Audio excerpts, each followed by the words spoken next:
बनी मुसीबत। गांव माधोपुर में शशि बहन का परिवार रहता था। शशि का एक बेटा, बहू और बेटी थी। पति और बेटा किसान थे जो सुबह खेत में जाते और सारा दिन मेहनत के बाद शाम को घर लौटते। शीला भी घर में रहकर सिलाई का काम करती। शीला की बेटी भी बड़ी समझदार थी।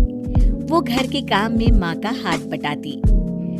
लेकिन बहू का हाल निराला था। वो काम कम और मिन मेक ज्यादा निकालती, जिससे शशि और उसकी बेटी काफी परेशान रहते। एक दिन, माँ ये क्या है? ओहो, जितना बोलो लेकिन आप लोगों को तो कुछ समझ में ही नहीं आता। भाभी क्या हुआ? और माँ अभी सिलाई कर रही हैं। उन्हें बार बार मत उठाइए। मुझे बताइए हुआ क्या है? ये देखो सोनम, दूध उबल रहा है और बस गिरने ही वाला है। वो तो शुक्र है कि मैं आ गई, वरना तो बह जाता सारा। अरे पर मैं तो अभी देख कर गई थी और गैस भी धीमी थी। हमेशा दूध सामने खड़े होकर ही उबाल दिलवानी चाहिए, ठीक है ना?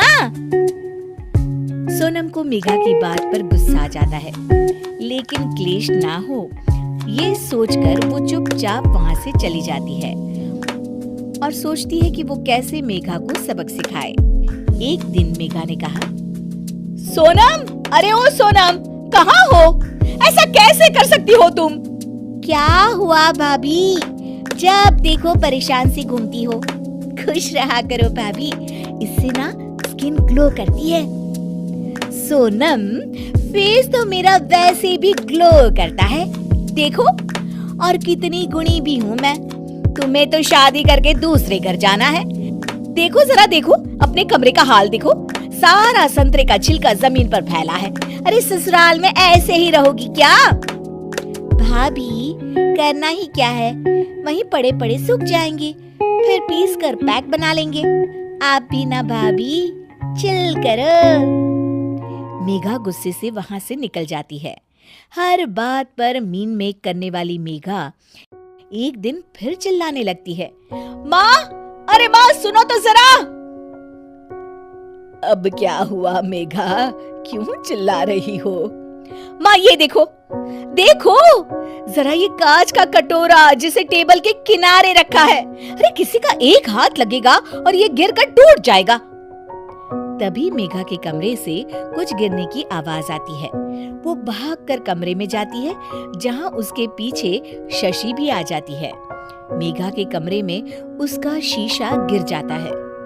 लगता है बहू, तुमने अपना शीशा कोने में रखा होगा, तभी गिर गया। जरा दूसरों को सीख देने से पहले खुद भी अमल कर लिया करो।